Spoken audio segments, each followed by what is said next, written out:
What's up, second grade? Welcome back for another reading lesson.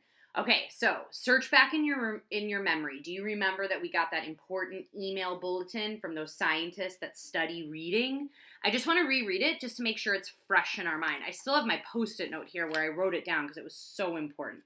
Here we go.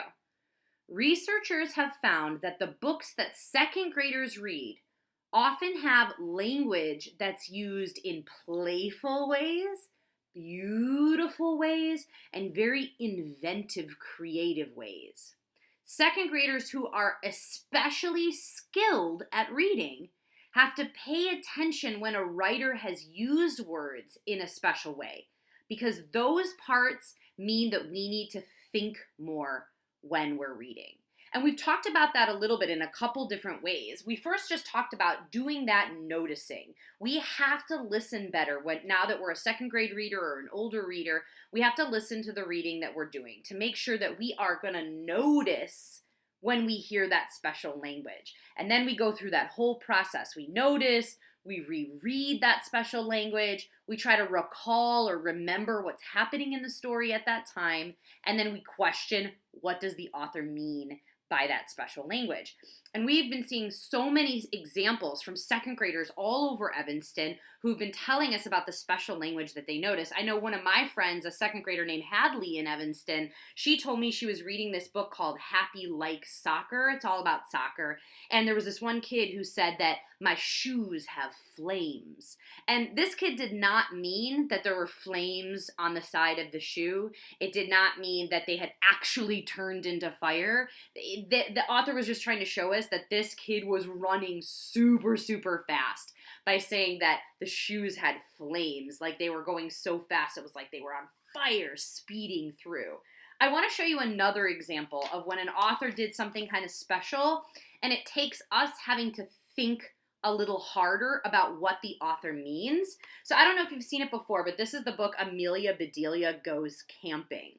And in the beginning of this book, they're getting ready to go camping, and the author uses kind of an interesting set of words. I'm going to read the first couple pages to you, and let's notice this special language, okay? "Hurry up, Amelia Bedelia," called Mr. Rogers. I'm coming, said Amelia Bedelia. "Did we get everything?" asked Mrs. Rogers. "I would say so," said Amelia Bedelia. This is the part I want you to really listen to. "Good," said Mr. Rogers. "It's time to hit the road." "Hit the road?" asked Amelia Bedelia. "All right." She picked up a stick, and Amelia Bedelia hit the road. Okay, so this is a place where the author is kind of making a funny joke, is doing what we call playing with words. So yes, the character in the book said, "Hit the road, time to hit the road." And Amelia Bedelia, she picked up a stick and she literally hit the road. But the author's making a funny joke because this character didn't mean to literally hit the road. I wonder, second grade, have you ever heard that phrase, "It's time to hit the road"? Do you know in your brain what that means? What we have to do here is we have to think a little extra hard. Especially we have to think what's happening in the story. Well, they're getting all their stuff packed up, ready to go. They're checking that they have everything. And then Mr. Rogers says, "Okay, good. It's time to hit the road." So really this phrase, "hit the road," means it's time to get going. It's time to start out on our journey. And we can sort of figure that out by what's happening in the story. We're going to take a look at some other examples, and this book is hilarious, second grade. Wait till you see this book. I wonder if any of you have ever seen it before. This is a book called The King Who Reigned. And in this book, the author is actually working on teaching us the teaching lesson for today. The lesson for today is figure out what playful language really means. Okay? When we hear playful language in a story, we have to stop, notice it, reread, think about what's happening in the story, and then try to figure out what it means. Well, I'm going to use this awesome book, The King Who Reigned, to help us do a little bit of practicing, to do some extra thinking about what playful language means. Let me show you an example.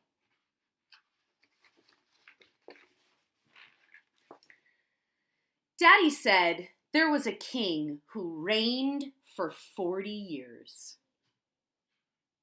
Now, do you think that when her dad told her that, he meant that there was actually a king who floated in the air and had raining raindrops coming down from his body for 40 years? Do you think that's what her dad really meant?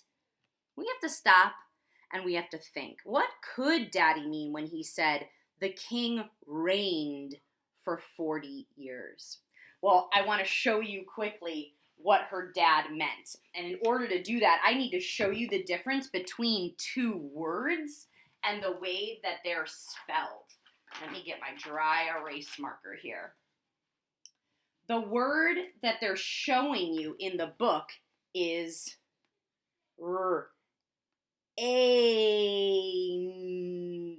And we remember when we hear that D, it's not just a D, it's an ED. When you hear the word reigned that uses this AI vowel team, this is the one that means like it's raining, like drops of water are coming down.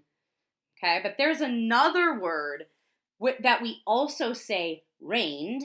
It's spelled REIGNED.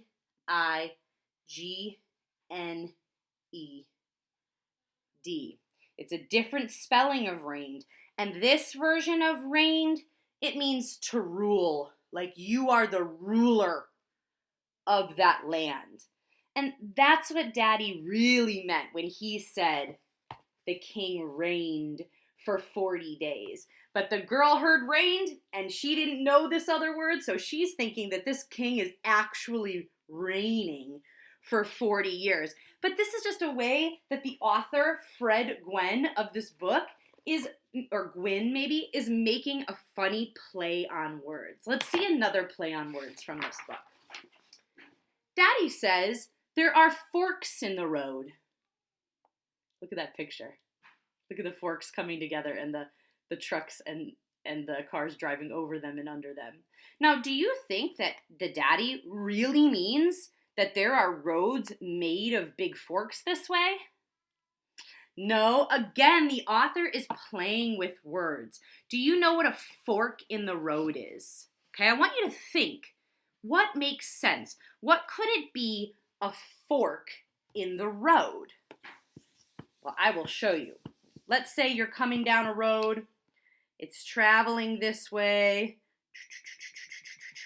And then you get to a point where it can either go this way or it can go this way. That's called a fork in the road. So when your car is driving down, let me do my very quick car picture here.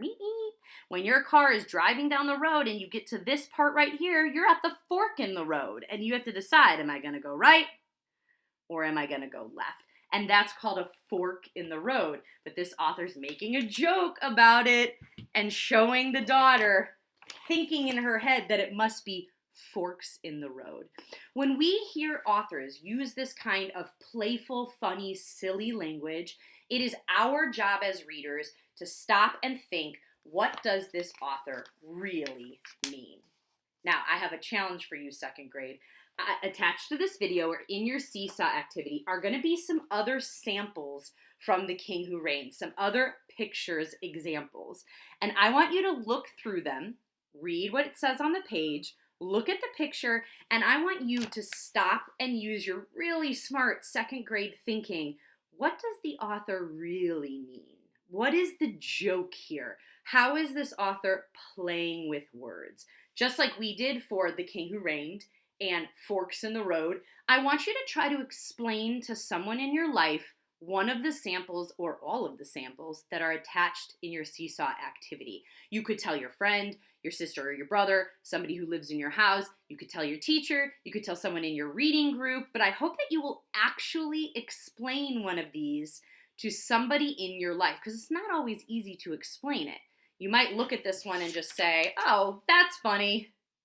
But that's not really explaining it. Explaining it would mean you're actually telling the whole part. It might sound like this. Well, the daddy said forks in the road, and the girl is thinking in her head that there's actually forks in the road. But really, when the author uses that playful language, they mean this kind of fork in the road, where you're coming to a part where you can go right or left. So that's what it sounds like to actually explain it. It takes a little bit more work than just saying, ha ha, it's funny. So I'm challenging you out there, second graders, to explain one of these or all of these to somebody in your life. And then also take a look for this book at your local library. It's hilarious. You're going to love it. All right, second graders, I can't wait to hear you get thinking on this playful language. Go at it.